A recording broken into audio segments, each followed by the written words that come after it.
Oh, that's perfect. And that couldn't be better. Thank you.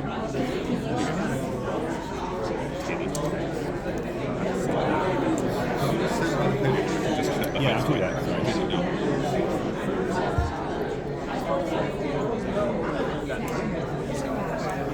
Yeah, I'm just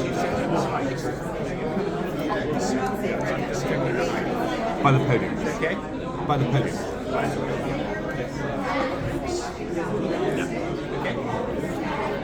It's all yours. A few more people sitting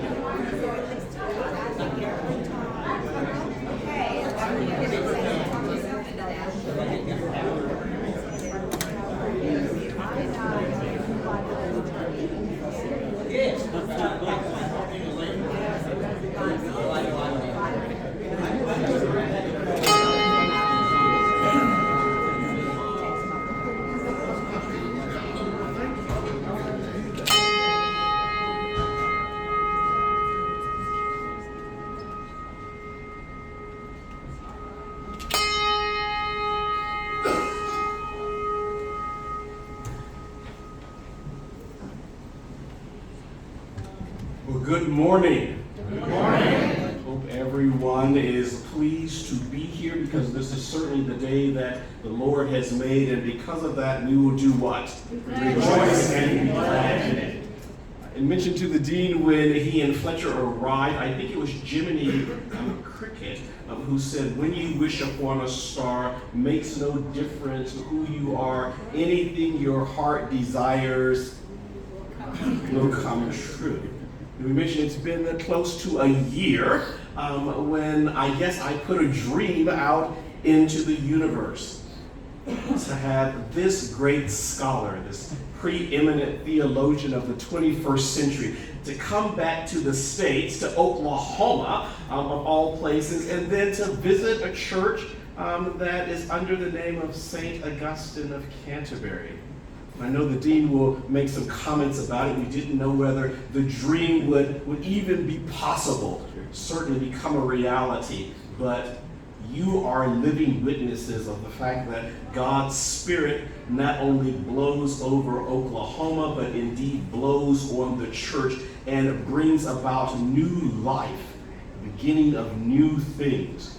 And so as we, on this day, celebrate the culmination of 40 years, which represents a generation, we look forward to what the new generation and the new period in St. Augustine will look like. And thank you so much for taking out time on this Lord's Day to be a part of what I believe is history in the making.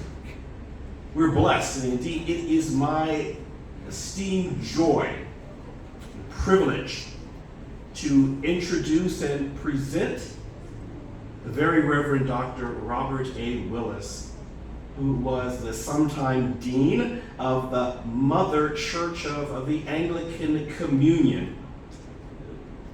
Dean Willis, as being pastor of Canterbury Cathedral, was at the forefront, bringing about history and change, even during the church's times of turmoil.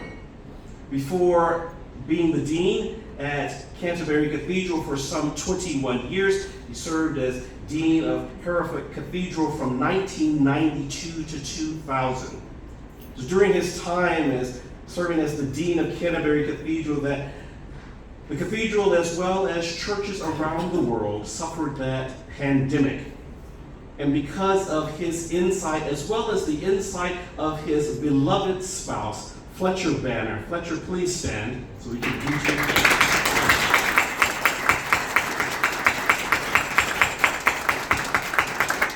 That they were able to create a new online worshiping community, the Garden Cogregation, which has had millions of viewers. Because of that, the dean has been given the title the Green Dean, and he's known around the world. Dean, may I speak personally for a moment? Yes, of course. You've been a priest to the people of the Anglican Communion. You've been a pastor to royalty. You've been an advisor to 3 archbishops. You've been at the helm of the church, which is the beginning of all English-speaking Christianity. You've been a bridge builder among peoples of various faiths and no faith at all. You've been a prophetic voice for justice in our time. You've been quoted as being one of the keen theologians of the 21st century. Dare I say also an ecologist who has evangelism at your heart. Sir, you are a gifted poet and musician. You've been an inspiration to millions. But most importantly, you are a brother in Christ and a beloved child of God. Amen. We welcome you home to St Augustine of Canterbury Episcopal Church in Oklahoma City.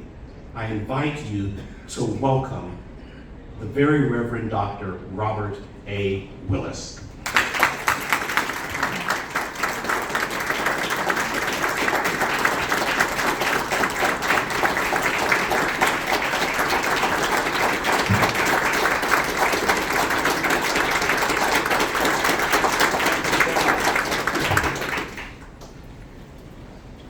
We have a saying in England, flattery will get you everywhere.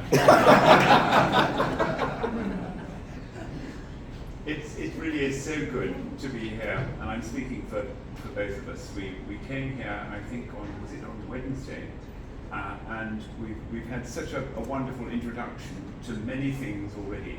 We've learned many lessons. It's our first visit to Oklahoma, and we came up from Houston. And so to come here this morning to this Church of St Augustine of Canterbury on this immensely special day for you, a day of, as Father Joe says, looking back and giving thanks, looking around and giving thanks, and looking forward and giving thanks for the opportunity. So all these things we can explore a little together, both now and in the sermon which follows. But we are looking forward to the act of worship, not only because it's a Eucharist, but also because it's a baptism. And baptisms are new beginnings, so we thank the family and the candidates for baptism for giving that focus today as the 2 children come forward to be baptized. It reminds us of our own baptism, and it reminds us how baptism is itself a beginning of a journey. But I wanted just this week, I'm entitled, or we both thought, what should we call this? And in the end, we thought it would be, let's get the title right. What was the exact title that we gave it? The Reluctant Missionary. The reluctant missionary. Is that right? Yes, the Reluctant Missionary. Yes. I think it started wrestling with vocation. Vocation. The reluctant missionary. And what I was talking about with reluctant missionary was Augustine of Canterbury himself, because he was sent here. We did a little bit of this yesterday with those who are here, but let's just sort of recap that it was St Gregory the Great who wanted to come here and bring the gospel to the English, wanted to go to Canterbury, to Kent, to bring the gospel to the English, because all those who had been Christians during the Roman occupation of the Roman armies, and they left in the year 410, suddenly were pushed to the west by people coming from Europe, and Angles and Saxons and Jutes, the tribes which began to live in eastern England, were not Christian. And so Christianity had gone to the Celtic West, and the Pope, Gregory, seeing 2 children in the slave market and asking who they were, said, who are these? And the slave owner said, they are angles. And the Pope replied, or he wasn't Pope then, he was the leader of the monastery of St Andrew, said, non angli, sed angeli, because they had fair hair, not angles, but angels. And he determined he would bring the gospel back again to Britannia, which is where the gospel had been in Constantine's time until 410. So this mission of your patron, Augustine of Canterbury, came about because Gregory himself, on his way to Kent, was stopped on the road and opened his breviary to say the midday office, and a locust landed on his book, and the servant next to him said locusta, meaning in Latin a locust. Gregory heard him say loco sta, stay in that place, stay in this place. And at that time he said, we won't move yet. This, I believe, is a message from God. And then they had the beat of hooves, and a horseman came to say, I'm sorry, you are called back to Rome because you're to be elected Pope. So back went Gregory, but he never lost his vision. And he chose instead the prior of the monastery which Gregory's family had founded. It's a lovely monastery on the Chelian Hill. It's still a monastery, and we've had the pleasure of celebrating at the altar there, thanks be to the permission of the prior today, and sitting in the marble chair which was Gregory's chair at that time. So all that's there. If you go to Rome, you find the monastery of St Gregory on the Chelian Hill. But meanwhile, Augustine set off to evangelize the English. And on his way there with his 40 monks, he began to get cold feet and sent a message back to Gregory saying, I don't think I'm up to this. It's too big a task for me. And Gregory, not allowing that, took from his library a set of linked Gospels written in Latin and illustrated by hand and sent it by messenger to Augustine, saying, go on and take this holy gift and present it to the King of Kent, Ethelbert, whose wife the Pope was already in correspondence with because she was a French princess and was already a Christian. That's the background. And we were thinking yesterday how, because he was given a gift to take, what his job was became clear. Before, he knew he was taking the gospel to the English, but now this was the gospel in his hands. And it's somehow easier to go with a really concrete gift which says, we've come to bring this, when the king said, what have you come for? Those gospels still exist. They're in fine condition. They've been carbon tested and everything else and found to be from Tuscany in the 6th century. And at the beginning of every evangelist, Matthew, Mark, Luke, John, there is a full color page. And then in some pages, there are what you might call strip cartoons, where you get the story told of Holy Week, and you see Christ on the donkey, or kneeling in Gethsemane, or so on. And it's a wonderful thing, because the Gospels are always brought for the dean and the archbishop to swear their oath on, and of faithfulness. And on 2 occasions now, I've held the Gospels for archbishops to promise faithfulness to the cathedral church and its foundation. And that was for Rowan Williams and for Justin Welby before I enthroned them at the seat of St Augustine. I'm saying all this because St Augustine is a great name in Canterbury, but, and I'll say this again in the sermon, you are very rare in being a church of St Augustine of Canterbury. There aren't many across the world.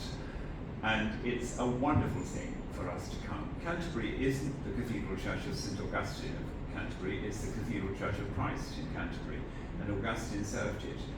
But you bear the actual name of the Apostle to the English.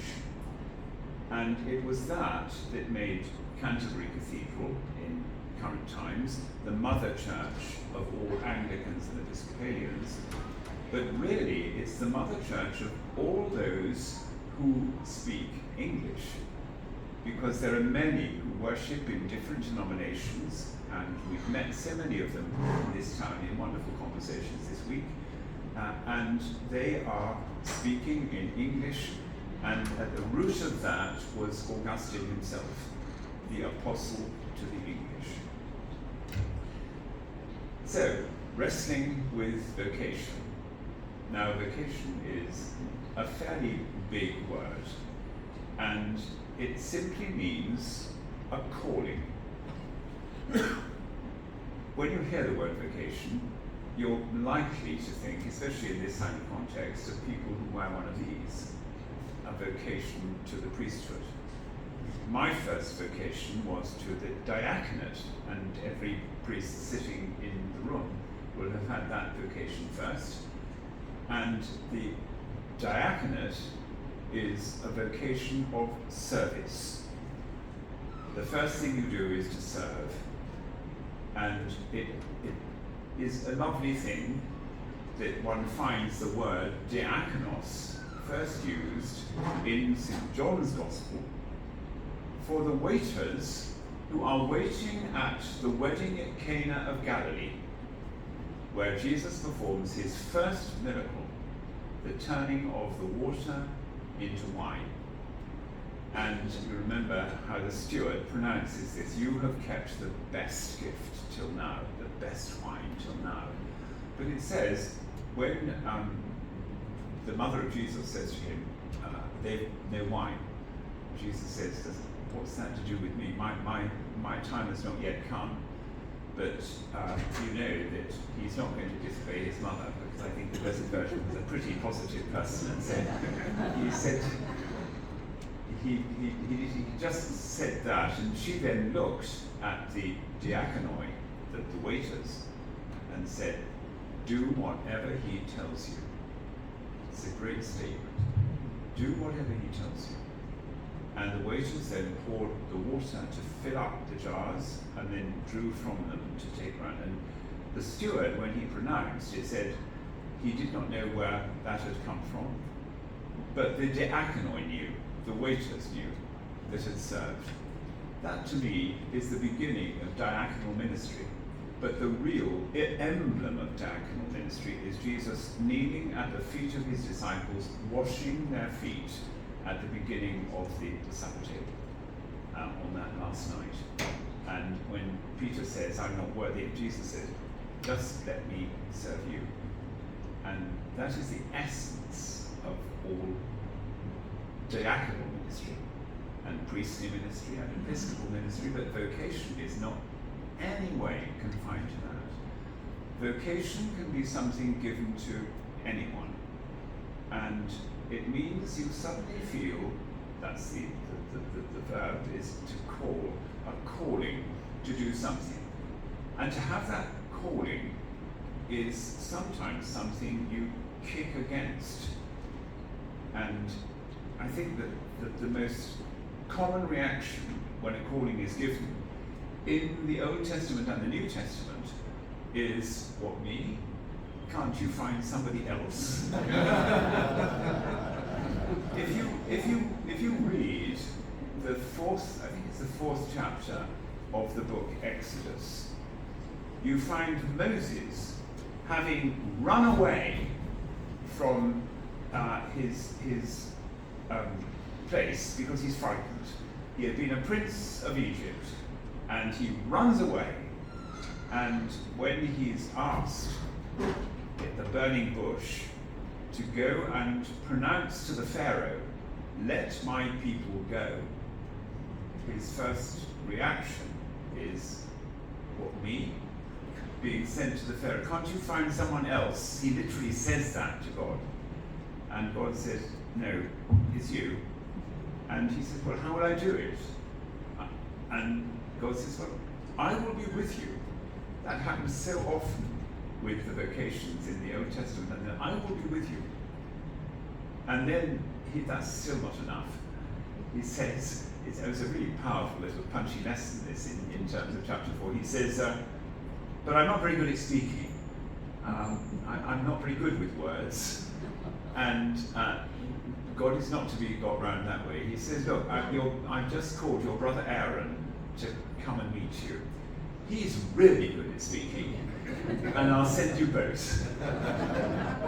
So take your staff and go with your brother and fulfill this vocation. That's the burning bush experience. And Moses wriggled. The reluctant vocation, the reluctant missionary, shall we say. Let's think of someone else. It's not often we read the prophet Jeremiah. We always think Jeremiah is someone who is bringing sort of, what should we call it, gloomy news, because much of his prophecy was about what was going to happen to the nation because they were losing their own vocation to be the people of God. And suddenly, Jeremiah, when it looks as though he's sitting having his supper and watching the pot boil, and he hears the voice of the Lord saying, Jeremiah, I put my words into your mouth. And he says, Lord, I'm just a youth. I'm not old enough to be doing things like that. And the same thing comes, but I will be with you. It's not for you to say, I'm just a youth. It's for you to listen to the vocation.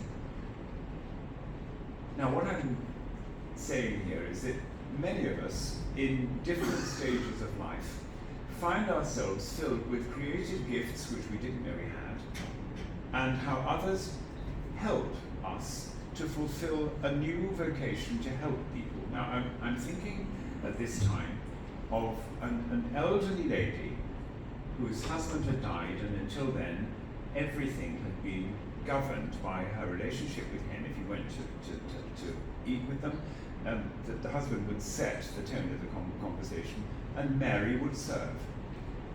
And he died. And after Pat died, it seemed as though there was nothing left.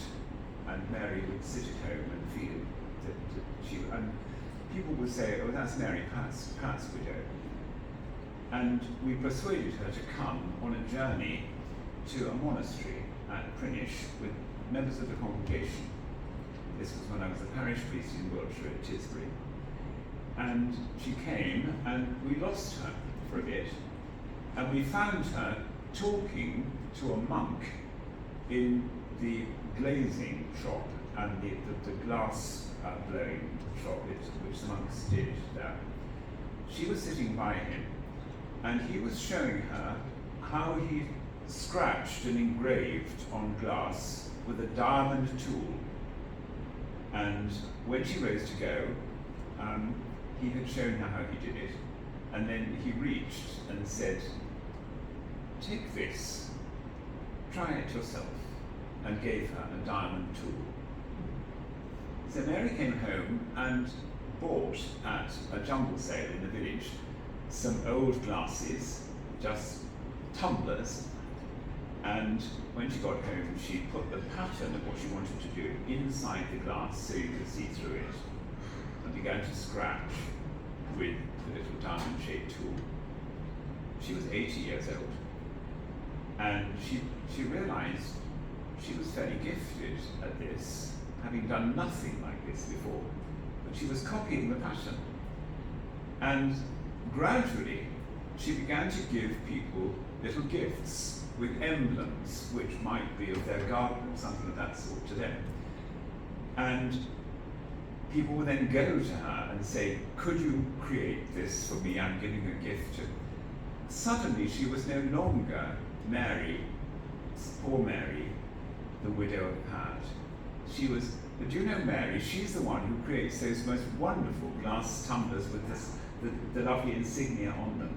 And she gained not only a new vocation, but a new confidence to speak to the village.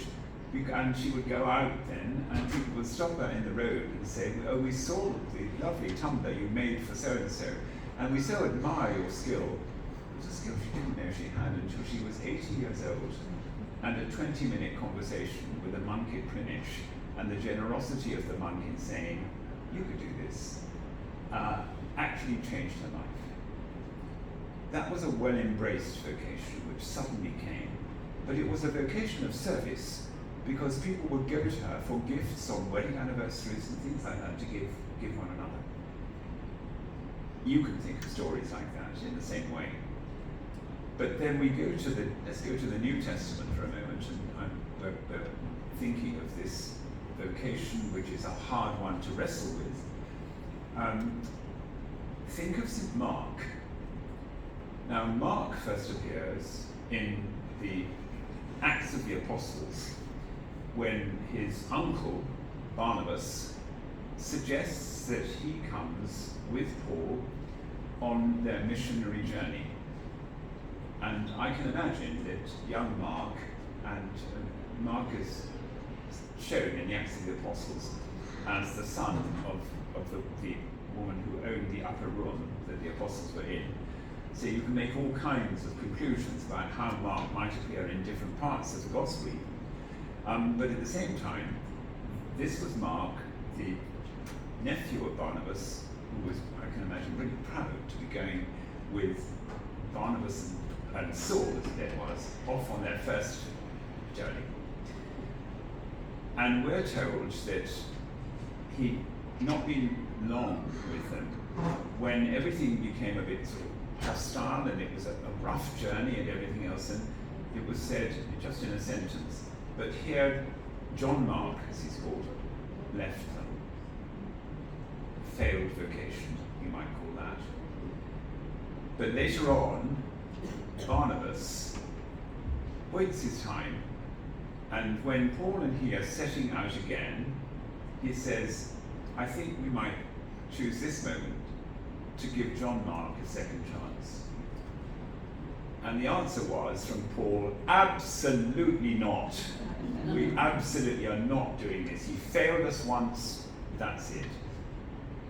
And we're told in the Acts of the Apostles that the division between Barnabas and Paul was so great that they decided to part company and go different ways. So Paul took Silas and Barnabas took Mark. And we will know that Mark himself became then a really important person in early church terms. But Barnabas at that point sails out of the picture.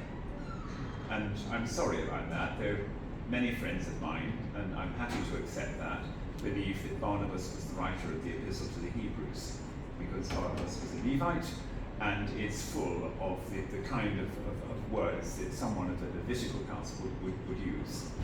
That's a suggestion. And scholarly suggestions, well, then meet for doctorates and things of that sort, but at the same time they help you explore. But all I want to say this morning is that Barnabas got his name son of encouragement, son of consolation and encouragement, because not only of that, but because he was known to assist people when they needed just a bit of encouragement to go on. It's a lovely name to have, son of encouragement.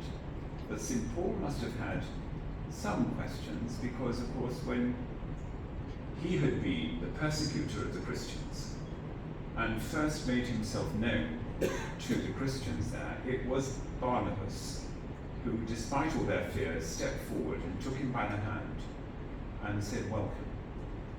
So that vocation in itself is one that belongs to Barnabas.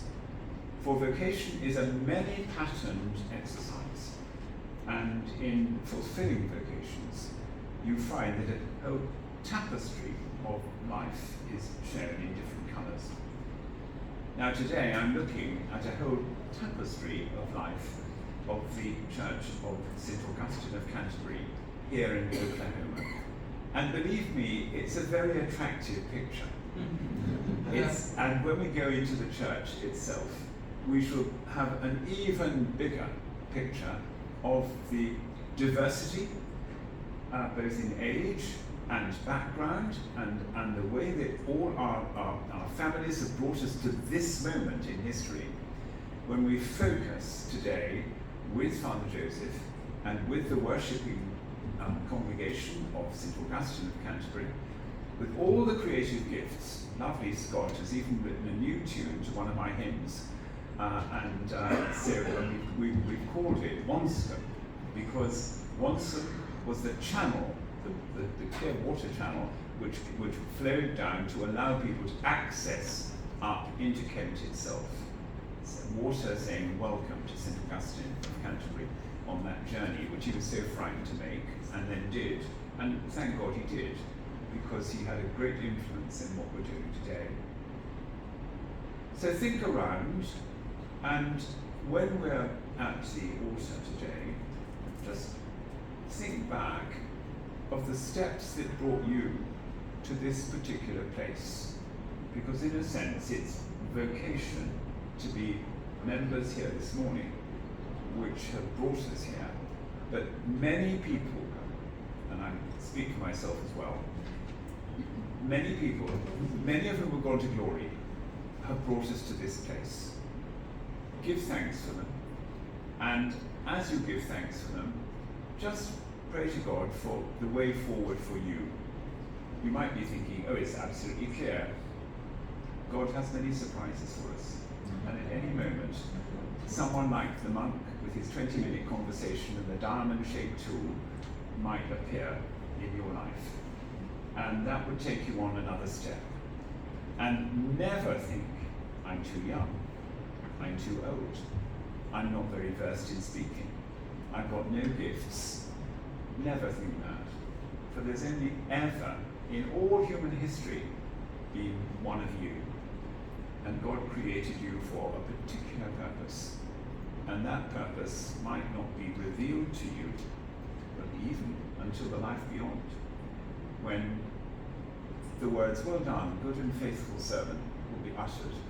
And then a whole pattern of things where you encouraged, you helped your creative gifts in the best possible way, spoke to someone and said, you really are very good at this, and helped them onto a new direction. Let's sort of stop there, because we're going to have some time when you might ask questions, and at the same time might just give some suggestions for going on. But we've got, I think, half an hour before the service begins, so we could use 15 of those minutes here before we go into church. So be brave, and don't worry about speaking up, because it's for you to say. And if I've said anything you want me to elaborate on, then I can do that too, or I can ask Fletcher to come and do it, and he'll say, what me? No. So anyone who would like to ask a question, I might not even have covered that ground, just we've got this one opportunity. So a hand up and shout, and then I'll come. Yes, please. Let me come, and then I'll go.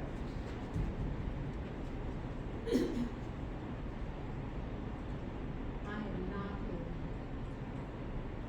a news reporter, but I need to know, for the sake of everybody else here, what age were you touched and knew that you were on the right path? Okay, right.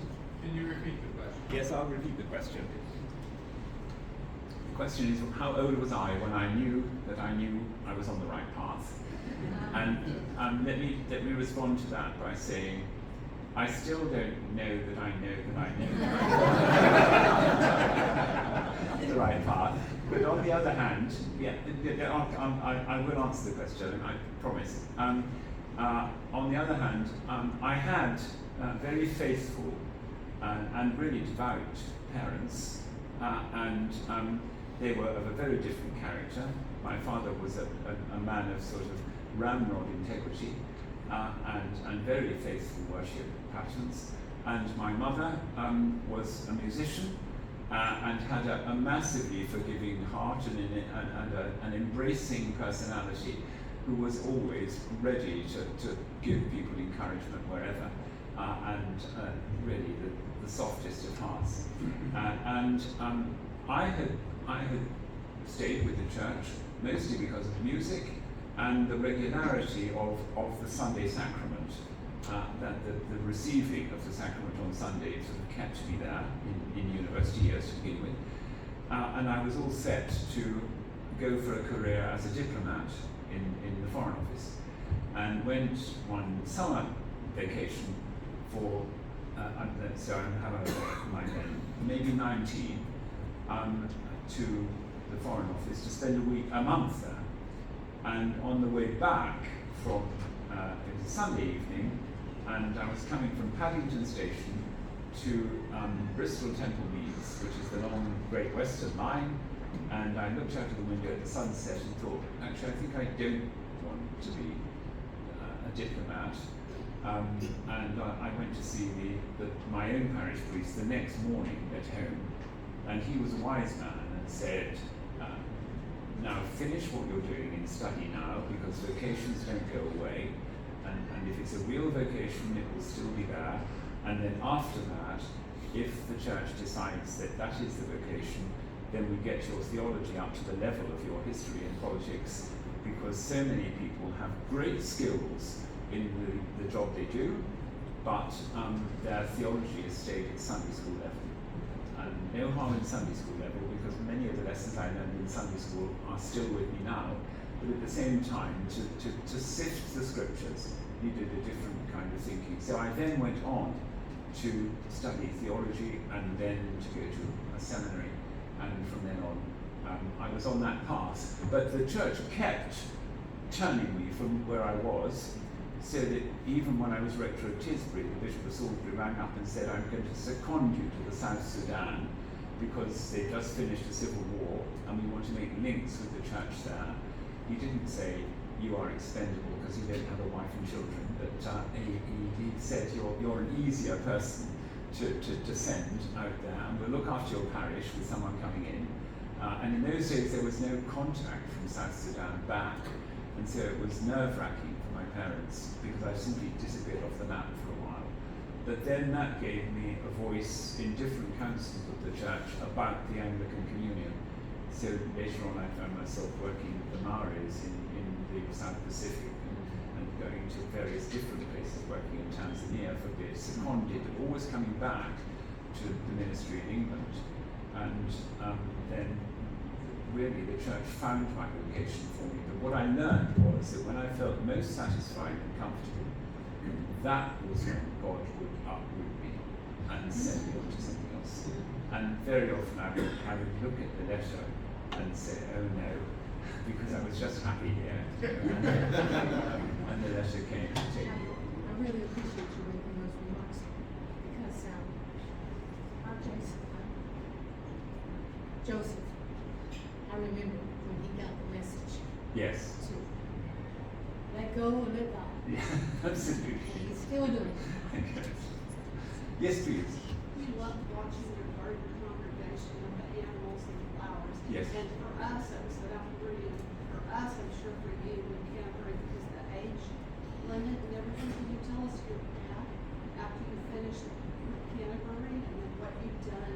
How Okay. you found where you've been. Sure. Let's start though with the Garden Cogregation, shall we, and say that came from Fletcher's initiative on the morning when the cathedral was locked, to say that we can't let 1400 years of daily prayer die like this, and we believe that the cathedral isn't just the big decorated building in the middle, it is actually the whole patch of land which encloses the old monastery.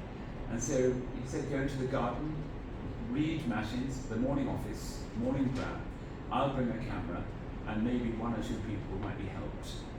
And we found out there a waiting world of people who were, should we call, paid up members of different denominations, people who had a strong faith, people who were searching for faith, and even people from other faiths who just tuned into the rhythm of spirituality and loved the Psalms being read, and read the Old Testament with the Abrahamic faith, of course, was very familiar. And we found ourselves finding it easier in the garden to tell the story of Nathaniel under the fig tree than doing it from the pulpit of Canterbury Cathedral. And so the fresh air and the seasons as they turned were favouring the message given. you talked about the animals, and people would say, you know, how did you train them? The animals came in all on their own. The first time a cat jumped on the table and was thought to have said amen, when in fact he yawned, but was a time when suddenly, even the New York Times had the cat which disappeared into my cassock, and they went just right across the world.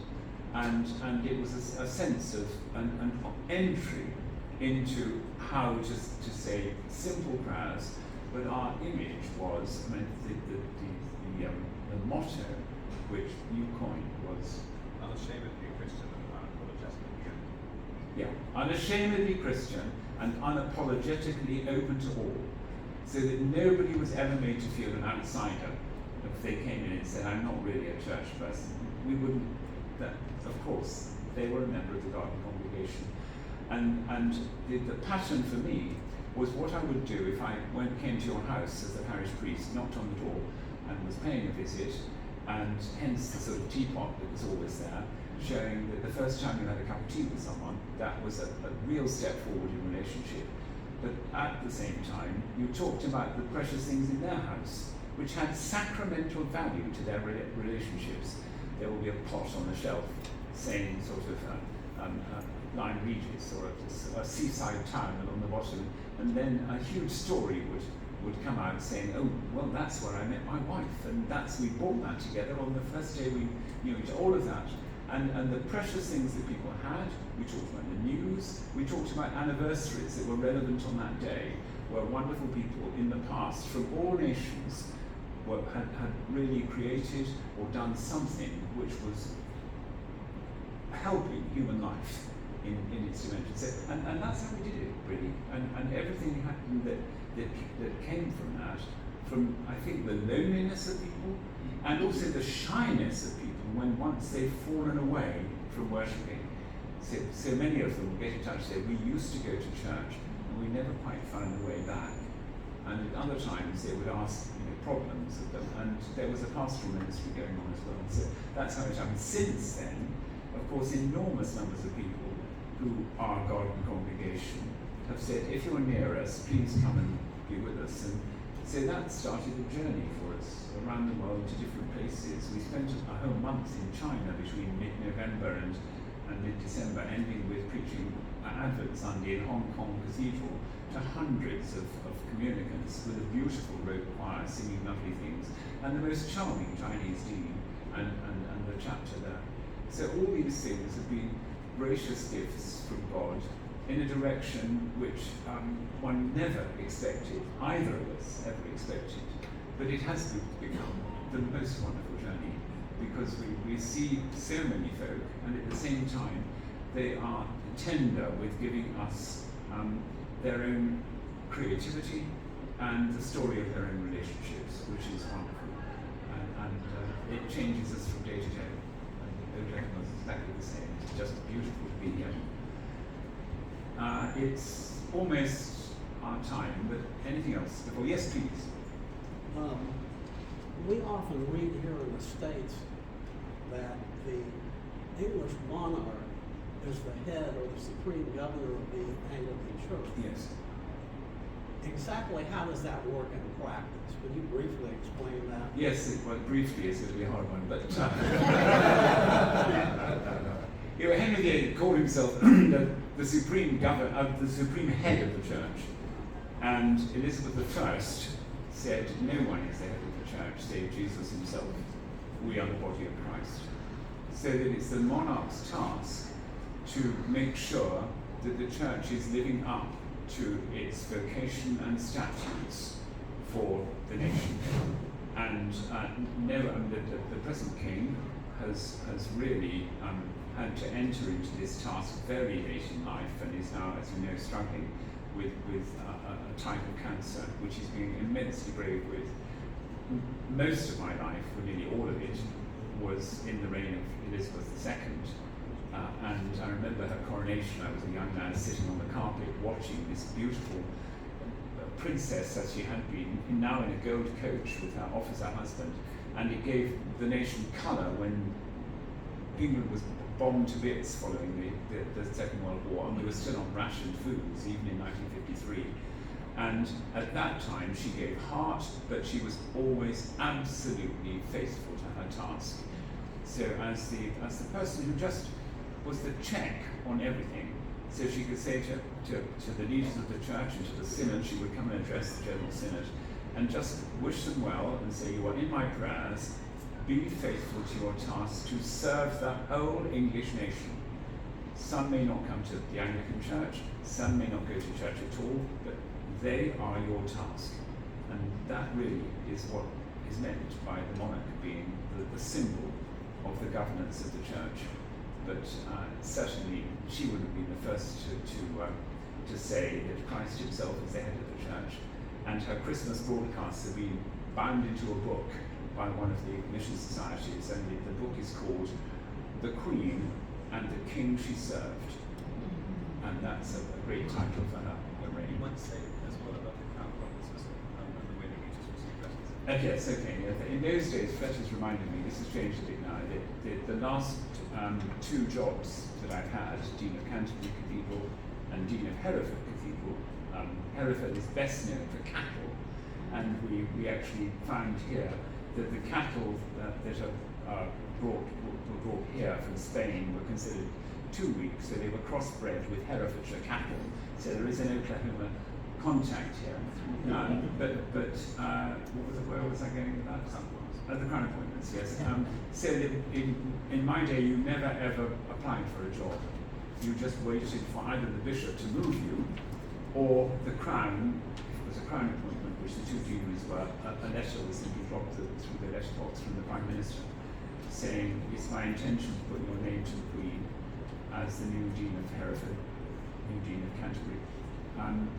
Can you come to Downing Street and talk about it? That was your chance to say no, and then the letter would come from the Queen saying that you'd be appointed to this task. So that was a different exercise, but certainly the monarch was an encouraging fact about being a priest in the Church of England, and a reminder always that we were serving our whole nation, whatever their particular persuasion.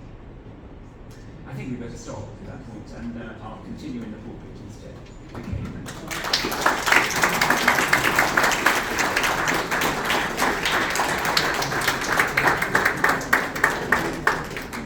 I remind you, if you've not had an opportunity to pick up a bulletin or sign the baptismal certificates that are right in the narthex, be sure to do so. And there are 2 baptismal certificates so that you are